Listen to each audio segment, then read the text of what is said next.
Hey guys, it's Miss O'Connor, the ACE Psych Coordinator over at Niding Elementary School, and we are continuing to read Charlotte's Web by E.B. White. Odie, you gotta move up. Come on. Come on. Hang on. All right, we are on chapter 6, Summer Days. The early summer days on a farm are the happiest and fairest days of the year. Lilacs bloom and make the air sweet and then fade. Apple blossoms come with the lilacs, and bees visit around among the apple trees. The days grow warm and soft. School ends, and children have time to play and fish for trout in the brook. Avery often brought a trout home in his pocket, warm and stiff and ready to be fried for supper. Now that school was over, Fern visited the barn almost every day to sit quietly on her stool. The animals treated her as an equal. The sheep lay calmly at her feet.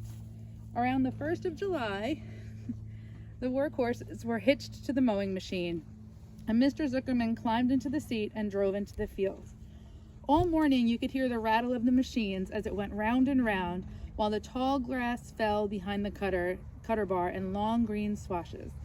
Next week, if there was no thunder shower, all hands would help rake and pitch the load, and all the hay would be hauled to the barn in the high hay wagon, with Fern and Avery riding atop the load. Then the hay would be hoisted, sweet and warm, into the big loft until the whole barn seemed like a wonderful bed of timothy and clover. It was fine to jump in, perfect to hide in, and sometimes Avery would find little grass snake in the hay, like that, and would add it to the other things in his pocket. Early summer, you can't knock me over. Early summer days are a jubilee time for birds. In the fields, around the house, in the barn, in the woods, in the swamp, everywhere, love and songs and nests and eggs. From the edge of the woods, the white-throated sparrow, which must come all the way from Boston, calls, "Oh, Peabody, Peabody, Peabody," in an apple bough of Phoebe teeters and wags its tail and says, "Phoebe, Phoebe." The song sparrow, who knows how brief and lovely life is, says, "Sweet, sweet, sweet interlude, sweet, sweet, sweet interlude." If you enter the barn, will you two stop?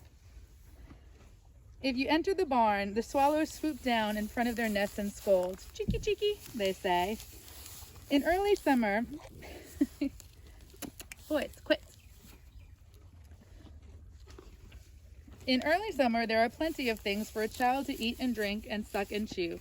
Dandelion stems are full of milk and clover heads are loaded with nectar, and the frigid air is full of ice-cold drinks. Everywhere you look is life, and even the little ball of spit on the weed stalk, if you poke it apart, has a green worm inside.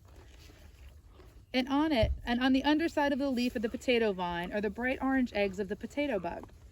It was on this day in early summer that goose eggs hatched. This was an important event in the barn cellar. Fern was there sitting on her stool when it happened. Except for the goose herself, Charlotte was the first to know the goslings had arrived. The goose knew a day in advance that they were coming. She could hear their weak voices calling from inside the egg.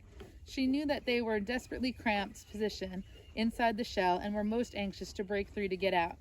So she sat quite still and talked less than usual. When the first gosling poked his gray-green head through the goose's feathers and looked around, Charlotte spied it and made the announcement. "I am sure," she said, "that every one of us here will be gratified to learn, after 4 weeks of unremitting effort and patience on the part of our friend the goose, she now has something to show for it. The goslings have arrived. May I offer my sincere congratulations?" "Thank you, thank you, thank you," said the goose, nodding and bowing shamelessly. "Thank you," said the gander. "Congratulations," shouted Wilbur. "How many goslings are in there? I can only see one." "There are 7," said the goose. "Fine," said Charlotte. "7 is a lucky number." "Luck has nothing to do with this," said the goose. "It was good management and hard work." You guys are itchy little guys. At this point, Templeton showed his nose from his hiding place under Wilbur's trough. He glanced at Fern and crept cautiously towards the goose, keeping close to the wall. Everyone watched him, for he was not very well liked and not very trusted. "Look," he began in his sharp voice. "You say you have 7 goslings, but there were 8 eggs. What happened to the other egg? Why didn't it hatch?" "It's a dud, I guess," said the goose. "What are you going to do with it?" continued Templeton. his little round beady eyes fixed on the goose. "Well, you can have it," replied the goose. "Roll it away and add it to that nasty collection of yours." Templeton had a habit of picking up unusual objects around the farm and storing them in his home. He saved everything. "Certainly, certainly, certainly," said the gander. "You may have the egg, but I'll tell you one thing, Templeton. If I ever catch you poking your ugly nose around our goslings, I'll give you the worst pounding a rat ever took." And the gander opened his strong wings and beat the air to show his power. He was strong and brave, but the truth is, both goose and gander were worried about Templeton, and with good reason. The rat had no morals, no conscience, no scruples, no consideration, no decency, no milk of rodent kindness, no compunctions, no higher feelings, no friendliness, no nothing. He would kill a gosling if he could get away with it, and the goose knew that. Everybody knew that. With her broad bill, the goose pushed the unhatched egg out of the nest, and the entire company watched in disgust while the rat rolled it away. Even Wilbur, who could eat almost anything, was appalled. "Imagine wanting a junky old rotten egg," he muttered. "A rat is a rat," said Charlotte. She laughed a tinkling little laugh. "But, my friends, this ancient egg ever breaks, this barn will be untenable." "What does that mean?" "It means nobody will be able to live here on account of the smell. A rotten egg is a regular stink bomb. You two need to stop. You guys need to go play at recess." "I won't break it," snarled Templeton. "I know what I'm doing. I handle stuff like this all the time." He disappeared into his tunnel, pushing the goose egg in front of him. He pushed and nudged until he succeeded in rolling it to his lair under the trough.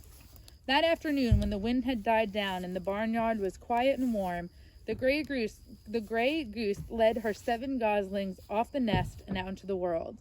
Mr. Zuckerman had spied them when he came in with Wilbur's supper. "Well, hello there," he said, smiling all over. "Let's see, 1, 2, 3, 4, 5, 6, 7. 7 baby geese. Now isn't that lovely?" And that is the end of chapter 6.